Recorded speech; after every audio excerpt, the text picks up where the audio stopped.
Hello everyone. Welcome back to Guide Pro.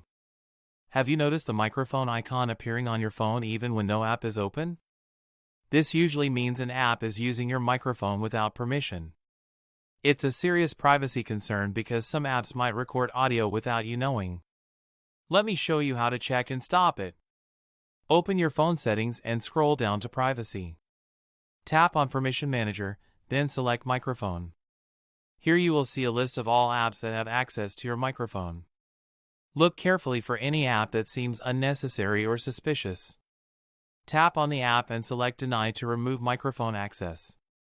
You can also check the Recently Used section to see which apps accessed your microphone in the last 24 hours. If you notice unusual apps accessing the mic frequently, consider uninstalling them for safety. After this, your microphone will no longer be used without your knowledge.